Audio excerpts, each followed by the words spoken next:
La primera vez que me di cuenta de que mi familia no me veía, de verdad no me veía, fue por la forma en que mi madre me puso una bandeja en las manos sin mirarme a la cara. Te queda bien estar aquí, hija. Así eres tú. Lo dijo con cariño, incluso con orgullo. Y eso fue lo peor. No había maldad abierta en su voz. Solo una certeza tranquila, vieja, instalada desde hace años. Yo era la que servía. La que resolvía. La que no pedía nada. La que, por alguna razón, debía sentirse agradecida por ser útil. Esa noche me quedé con esa frase pegada al paladar mientras acomodaba copas y escuchaba, desde el comedor, cómo mi padre se reía con los invitados hablando de proyectos, bonos y viajes. Yo estaba a 2 puertas de distancia, y aún así, parecía vivir en otro planeta. Me llamo Nerea Rivas. Tengo 39 años.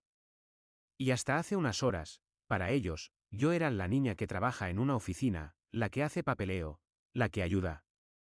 No era la primera cena familiar en la que mi nombre se pronunciaba con una mezcla de ternura y lástima. La diferencia es que esa noche, sin buscarlo, se les iba a caer la historia que llevaban años contándose sobre mí. Y yo iba a descubrir si lo que querían era conocerme, o seguir queriendo a una versión pequeña de mí, la única que les resultaba cómoda. El mantel estaba planchado con una precisión casi militar. Mi madre siempre decía que el lino se nota, que la gente nota cuando una casa se cuida. Yo crecí oyendo esas frases y aprendiendo a moverme alrededor de ellas. La mesa tiene que estar, las copas tienen que brillar, la salsa no puede manchar. Esa tarde la casa de mis padres, en las afueras de Rosario, era un hormiguero disfrazado de elegancia. Había olor a carne al horno, a cebolla caramelizada y a ese perfume floral que mi madre se pone solo cuando hay gente importante. La música de fondo era suave, deliberadamente neutra, como si cualquier canción con personalidad pudiera arruinar el equilibrio social.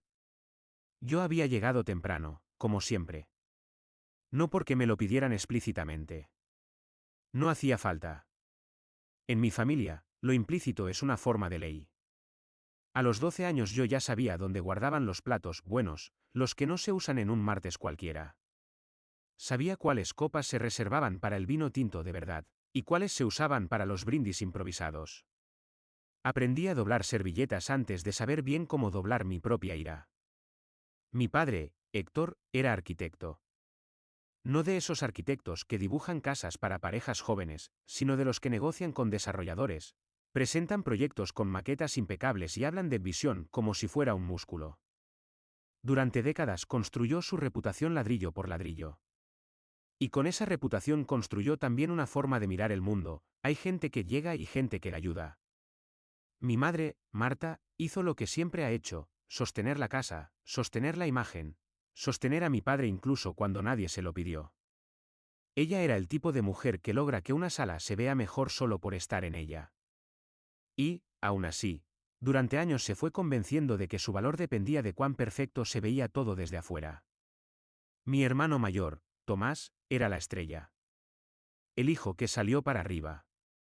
Él trabajaba en finanzas corporativas y hablaba como si el tiempo de los demás fuera un recurso que él podía administrar. Tenía ese modo de llegar a un lugar y ocuparlo con una seguridad sin grietas. El reloj caro, el chiste rápido, la opinión lista. Mi padre lo miraba como si estuviera viendo su propio reflejo mejorado. Yo era, otra cosa. Yo era la que estudiaba, la que se mudó a la ciudad, la que se guardó sus cosas, la que no pedía ayuda para no molestar. Y, curiosamente, esa discreción la interpretaron como falta de ambición. ¿Te conformas?, me decía mi padre. No te gusta el ruido, decía mi madre. Vos sos de las tranquilas, decía Tomás, como si esa palabra explicara todo. Esa noche, la reunión era por el aniversario de la firma de mi padre. Había invitado a colegas, a un par de clientes que le debían favores, a algunos amigos de antes, y a familiares que, si faltaban, dejaban una sombra de comentario para el año siguiente. Yo estaba acomodando los platos cuando mi madre asomó la cabeza desde la cocina. Nerea, corazón, a los paredes ponelos cerca de tu papá. Y a Susana no la dejes en la punta, se ofende. Dale, ma. Y vos, quédate cerca de la puerta de la cocina. Vas a estar entrando y saliendo, así no interrumpís. Lo dijo con naturalidad, como quien acomoda un florero. A mí me dio un pinchazo leve, casi infantil, pero lo guardé. Los viejos reflejos vuelven rápido en casas como esta. Cuando Tomás llegó, lo primero que vi fue el destello de su hebilla y el sonido de su risa. Entró abrazando a mi padre como si fueran socios, no padre e hijo. Me dio un beso en la frente, un gesto que siempre me pareció más paternal que fraternal. Ya estás en modo servicio, me dijo al oído, sonriendo. Estoy en modo llegar temprano, le respondí. Siempre tan organizada. Menos mal que servís para eso. Lo dijo ligero, como una broma. Yo no sonreí ni fruncí el ceño. Solo seguí caminando hacia la cocina, porque si reaccionaba me iba a convertir en la exagerada. Y yo llevaba años cansada de ese papel. En la cocina, mi madre controlaba el horno como si fuera un tablero de mando. Tenía las manos enharinadas y los ojos brillantes por el esfuerzo. ¿Estás bien?, le pregunté. Sí, sí, estoy feliz. Mira la mesa, quedó divina. Sos mi mano derecha. Ahí estaba otra vez, útil. Yo la quería. La quiero. Y por eso mismo me dolía más. La gente empezó a llegar en oleadas. Saludaban, dejaban abrigos, soltaban frases sobre el tráfico, sobre el clima, sobre cómo los años pasan. Yo iba y venía con una bandeja de entradas, escuchando pedazos de conversaciones como quien escucha una radio mal sintonizada. Nuestro proyecto en Funes. Los permisos, un desastre. Los dólares. Mi hijo se va a España. Y, en el medio, como una nota repetida, mi nombre pronunciado con ese tono de pobrecita pero simpática. Una mujer a la que no veía desde hacía años me agarró la mano. Nerea, qué linda estás, ¿seguís en lo tuyo? Sí. ¿Y eso qué era, administración? Más o menos. Bueno, lo importante es que tengas algo estable, dijo, y me apretó la mano como si me estuviera dando un consejo de vida. Yo asentí porque discutir en la puerta del comedor es como discutir en un ascensor. Todo se vuelve más pequeño y más incómodo. Mi padre, ya con una copa en la mano, me presentó a un colega nuevo. Ella es Nerea, la más chica. Siempre fue muy aplicada. Trabaja en una oficina allá en Buenos Aires. Cosas administrativas, viste. Es de perfil bajo. Pero siempre está. Siempre ayuda. El colega sonrió amable. ¡Qué bien! La gente así sostiene todo. Yo sonreí de vuelta. La gente así sostiene todo. La frase tenía algo de piropo, pero también de jaula. La cena empezó a horario. Mi madre se enorgullece de eso. En su mundo, llegar tarde es un insulto personal. Los invitados se sentaron y el murmullo bajó como baja la luz cuando alguien decide que el evento ya empezó. Yo quedé donde me había puesto mi madre, al lado de la puerta de la cocina, en el borde práctico del mundo. Tomás quedó donde él elige quedar siempre, cerca de la gente que considera útil. Mi padre se levantó para brindar. Hizo un discurso corto, entrenado, de esos que no comprometen a nadie y, al mismo tiempo, dejan claro quién manda. Gracias por estar. Este año fue especial para mí. La firma cumplió 30 años. Tuvimos proyectos grandes, clientes que nos acompañaron, equipo que se rompió el lomo. Y, bueno, la familia. Sin la familia no hay nada. Todos levantaron la copa.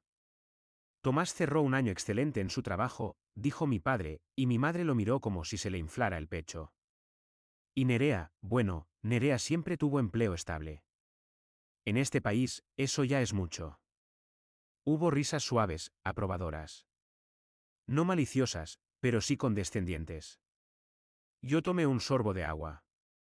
El primer plato pasó entre elogios a la comida y conversaciones sobre inversiones. Yo me levanté varias veces, pan, servilletas, más vino. Nadie lo pedía con mala intención, simplemente asumían que yo me iba a levantar. Yo misma lo asumía. A veces, el hábito se disfraza de carácter. En un momento, la esposa de un cliente de mi padre me miró con ojos sinceros. Se nota que sos detallista. Eso te sirve en tu trabajito, ¿no? Me sirve, dije. ¿Y qué haces exactamente? Perdón, siempre me confundo. Yo dudé un segundo. No porque no supiera qué responder, sino porque sabía que la respuesta real no iba a entrar en esa mesa sin romper algo. Coordino, dije. Organizo. Me encargo de que las cosas funcionen. Ah, divina. Eso es re importante, dijo, y volvió a su conversación sobre un viaje a Miami. Tomás, con 2 copas encima, decidió ser bueno. Bueno, igual, ser asistente es un laburo, dijo en voz alta. Mi equipo sin asistentes se cae. Brindo por los que hacen el trabajo invisible. La gente lo aplaudió con sonrisas. Yo sentí que me ardían las orejas, pero seguí comiendo como si nada. Mi padre intervino. Tu hermana siempre fue así. Nunca quiso competir. Nunca quiso estar en el centro. Ella es feliz con lo suyo. Lo dijo con la confianza de alguien que cree que conoce a su hija porque la vio crecer. Pero conocer el tamaño de mi ropa cuando tenía 15 no significaba conocer mis días ahora. Yo miré el borde del plato, como si ahí hubiera una respuesta. No era la primera vez que escuchaba esa versión de mí. Lo que cambiaba, lentamente, era mi tolerancia. La conversación siguió fluyendo sin mí. Proyectos, bonos, escuelas privadas. En algún punto mencionaron un artículo sobre energía y tecnología que estaban revolucionando no sé qué. Uno de los invitados dijo que esas cosas eran a moda, que al final el negocio siempre era el mismo. Yo no dije nada. No era mi pelea, pensé. No hoy. Hoy es el aniversario de mi padre. Ese era el tipo de pensamiento que me había mantenido tranquila durante años. Elegir no hablar por el bien de un clima familiar que, en realidad, nunca dependía de mí para ser amable. Solo dependía de mí para no ser incómodo. Cuando levanté los platos del segundo plato, mi tío Ramiro me llamó con un gesto. Ramiro es el hermano menor de mi madre. Siempre fue más observador. Menos dado a los discursos, más dado a mirar y juntar piezas. Nerea, vení un segundo. Me acerqué con la pila de platos en la mano. ¿Qué pasa, tío? Él levantó el teléfono, como quien muestra una foto de un perro gracioso, pero su cara no tenía nada de graciosa.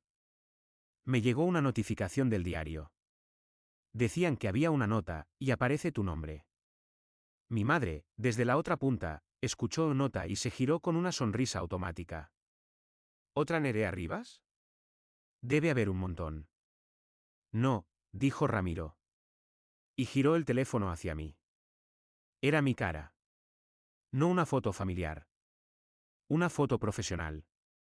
Fondo neutro, luz medida, el tipo de retrato que te sacan cuando aceptas una entrevista aunque no quieras.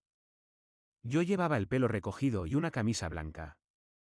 Me miraba a mí misma desde la pantalla con una expresión que reconocí, cansancio controlado. El titular, en letras grandes, decía algo así como: la ejecutiva que cambió el juego sin salir en las fotos. Nerea Rivas y la tecnología que está reescribiendo la energía en la región. Se hizo un silencio que no fue instantáneo. Primero fue una bajada de ruido, como cuando se apaga un aire acondicionado y de pronto escuchas tu propia respiración. Después, de golpe, el silencio completo. Tomás ya estaba con el teléfono afuera, buscando frenético. Mi padre estiró la mano. Dame eso. Ramiro no se lo dio de inmediato. ¿Se lo mostró? Mi padre lo agarró igual, como si pudiera controlar la situación con un gesto. ¿Qué es esto?, dijo mi padre, y su voz sonó más vieja por primera vez en la noche. La esposa del cliente de mi padre exclamó algo bajo. Pero si es ella, es ella. Alguien más dijo. ¿Rivas, como vos? Mi madre se quedó inmóvil, con una servilleta en la mano. Esto debe ser un error, dijo. Pero no sonó convencida. Sonó asustada. Tomás leyó en voz alta desde su teléfono, con esa voz que usa cuando está tratando de imponerse incluso sobre la realidad. Dice: fundó Lumbre Grid hace 5 años, expansión a 3 países, contratos con gobiernos, valuación estimada. Se quedó sin aire. Mi padre se acercó más a la pantalla, como si el texto pudiera cambiar si lo miraba de cerca. ¿Lumbre, qué? Ramiro habló antes que yo. Lumbregrid. Una empresa de infraestructura energética. Lo leí hace un tiempo. No sabía que era tu sobrina. Yo dejé los platos sobre una silla. No porque hiciera falta, sino porque mis manos se habían quedado tiesas. Mi madre me miró con una mezcla de incredulidad y algo que no supe nombrar. Culpa, quizás. Miedo. Vergüenza. Nerea dijo, muy bajito. ¿Sos vos? Yo respiré y sentí que, por primera vez en la noche, el aire entraba completo a mis pulmones. Sí, dije. Y esa palabra, tan simple, cambió el lugar de todos en la mesa. Mi padre se enderezó. Su cara pasó por varias emociones en segundos: sorpresa, rechazo, indignación. Algo parecido al orgullo que no sabía dónde poner. ¿Cómo que sí? Dijo. ¿Qué es esto? ¿Por qué hay un artículo? ¿Por qué dice que sos directora ejecutiva? Tomás estaba pálido. No por mí. Por la cifra que estaba leyendo. Acá dice que la empresa, que tu participación, ¿qué? No, esto no puede ser real. Un invitado, el hijo de un colega de mi padre, ya estaba abriendo otra nota. Acá hay más. Hablan de una patente, de baterías de almacenamiento, de acuerdos con empresas europeas. La mesa se llenó del brillo azulado de los teléfonos. Era como si todos estuvieran buscando confirmación en cualquier parte menos en mi cara, porque mirarme a mí implicaba reconocer que me habían estado mirando mal. Mi madre, con la voz rota, dijo. Pero, vos me dijiste que trabajabas en una oficina.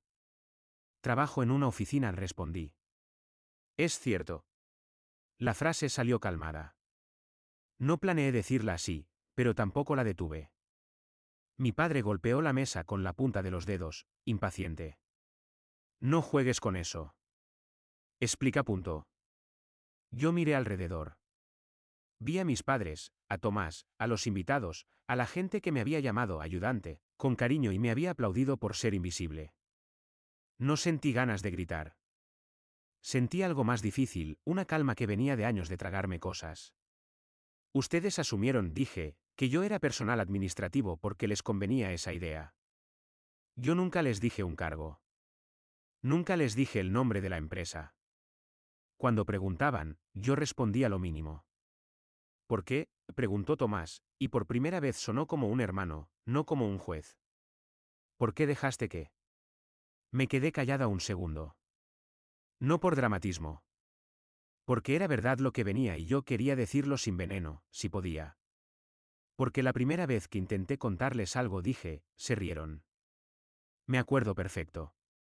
Fue hace años, en un almuerzo. Les dije que estaba armando un proyecto de energía y logística, que había conseguido socios, que estaba trabajando con un grupo de ingenieros. Papá dijo, qué lindo, como si estuviera diciendo que había adoptado un gato. Vos, Tomás, me preguntaste si iba a vender paneles en ferias. Y mamá me dijo que igual era mejor tener algo estable, por las dudas. Mi madre se tapó la boca con la servilleta. No lloró aún. Se quedó dura. Mi padre no dijo nada. Solo tragó. Yo seguí, porque ya estaba. Después de eso, cada vez que venía, era lo mismo. Me presentaban como, la que ayuda, la que trabaja en una oficina, la que no es ambiciosa. Y yo, hice una pausa corta, yo dejé de corregirlos. ¿Pero por qué no insististe?, preguntó mi madre. Somos tu familia. La palabra familia me tocó un punto blando. No me gustó. No insistí, dije, porque no quería pelear por ser vista. Porque me cansé de explicar cosas que ustedes no estaban interesados en entender. Nunca me preguntaron de verdad. Nunca preguntaron qué hacía, con quién, para quién, qué había logrado. Les alcanzaba con que yo encajara en la caja que ya tenían preparada. Una de las invitadas dijo en voz baja. Pero, acá dice que tu empresa tiene miles de empleados. Otra agregó. Y que hay un programa de becas. Las voces se mezclaron. Mi padre levantó una mano como si pudiera ordenar silencio. No, dijo, mirándome fijo. No, esto no. No entiendo, y todo este tiempo. Todo este tiempo, repetí, yo vine a cenar, ayudé a mamá porque la quiero. Puse mesas porque así crecí y porque me sale. Pero eso no era un reflejo de mi posición. Era mi manera de estar con ustedes. Tomás se quedó mirando el teléfono. Su reloj caro ya no brillaba igual. Era raro ver cómo un objeto puede perder su poder en segundos. Mi padre se sentó despacio. De golpe se veía cansado. ¿Y cuánto? Empezó, y se frenó. Lo vi luchar con su orgullo. ¿Cuánto es real de lo que dicen acá? Yo pude haber evitado las cifras. Pude haberles regalado una versión más digerible. Pero ya no quería seguir protegiéndolos de la incomodidad. Es real, dije. Y no importa cuánto. Lo que importa es que la cifra no cambia quién soy. Lo único que cambió esta noche es cómo me están mirando. Mi madre, por fin, lloró. No fue un llanto elegante. Fue de esos que te sacuden. Te tratamos como, no terminó la frase. Como si yo fuera menos, completé suave. Sí. Mi tío Ramiro tenía la cara tensa, como si se reprochara no haber visto antes. Yo te pedí una vez que me ayudaras con un contacto para un proyecto, dijo. Y vos me dijiste que no podías, que estabas ocupada, yo pensé que... Pensaste que yo exageraba, dije sin reproche. Está bien. No estaba bien, pero yo ya no quería discutir con todo el mundo. No esa noche. Uno de los colegas de mi padre, un hombre que me había ofrecido un puesto de entrada hace años, se aclaró la garganta. Nerea, yo, me acuerdo de esa charla. Te dije que era importante tener metas realistas. Me acuerdo, respondí. Fue una falta de respeto, dijo. Y por primera vez en la noche alguien admitía algo sin ponerme a mí en el lugar de la exagerada. La mesa quedó en un tipo de silencio distinto, lleno de pensamiento. Se oía la cuchara de alguien chocando contra un plato, nerviosa. Se oía la calefacción. Tomás se levantó, caminó alrededor de la mesa y se paró frente a mí. Perdón, dijo. Yo fui un imbécil. Yo lo miré. Vi que estaba sincero, y también vi otra cosa, una sombra de cálculo. No grande. Pequeña. Humana. El tipo de pensamiento rápido que te hace medir oportunidades incluso en un desastre. Perdón, ¿por qué? Pregunté. ¿Por tratarme como si fuera menos, o por no haberte dado cuenta antes de que tu hermana era útil, de otra manera? Su cara se tensó y luego se cayó un poco. No pudo responder. Eso, en sí, fue una respuesta. Mi padre se puso de pie con esfuerzo, como si la gravedad hubiera cambiado. Nerea, dijo, y la voz le temblaba, yo estoy orgulloso de vos. Yo sentí una punzada.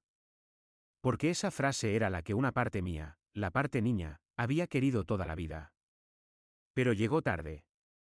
Y llegó por razones equivocadas. ¿Orgulloso de qué, papá? Pregunté sin levantar la voz. ¿De mí o de lo que dice el diario? Él abrió la boca, la cerró, la volvió a abrir. De vos, dijo, pero sonó como alguien que está aprendiendo una frase en otro idioma. Mi madre se acercó y me agarró la mano con fuerza. Decime qué hacemos, dijo. ¿Cómo arreglamos esto? Yo miré su mano. Era la mano que me peinó cuando era chica, la mano que me curó rodillas, la mano que también me empujó suavemente hacia el rol de la que sirve. No lo sé, dije. No se arregla con una frase. No se arregla con una cena. Mi padre dio un paso hacia mí. Quédate, dijo. Por favor.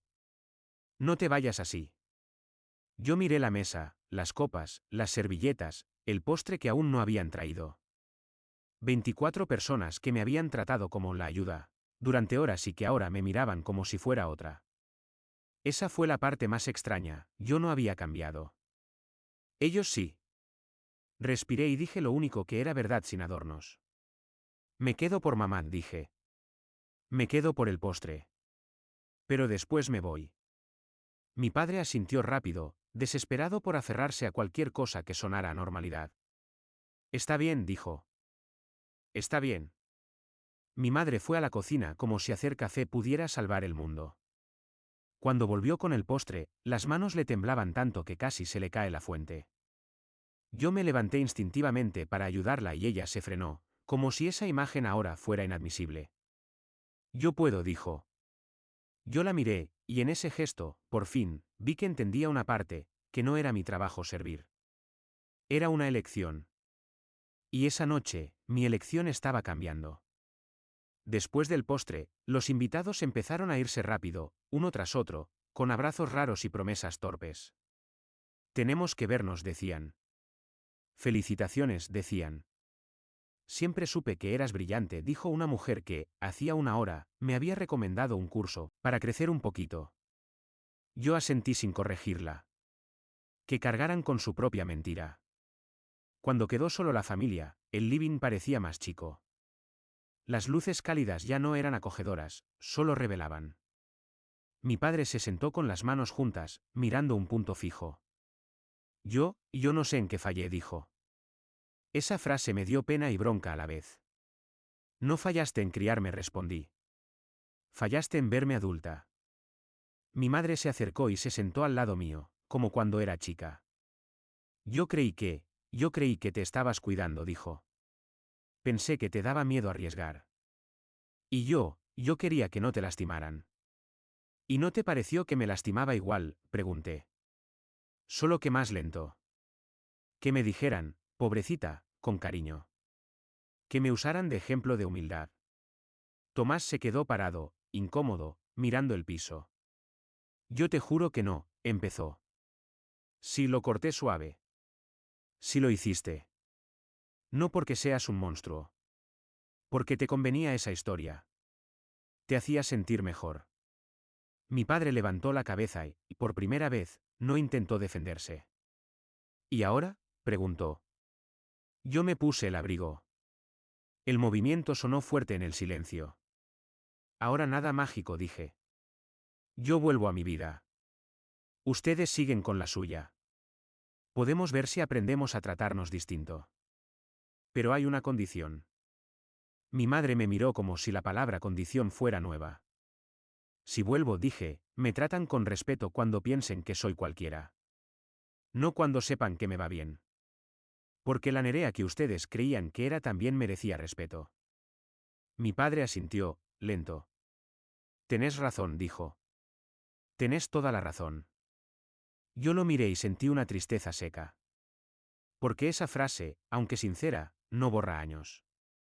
Mi madre me abrazó largo, con fuerza. Perdón, me dijo al oído. Perdón de verdad. Yo cerré los ojos.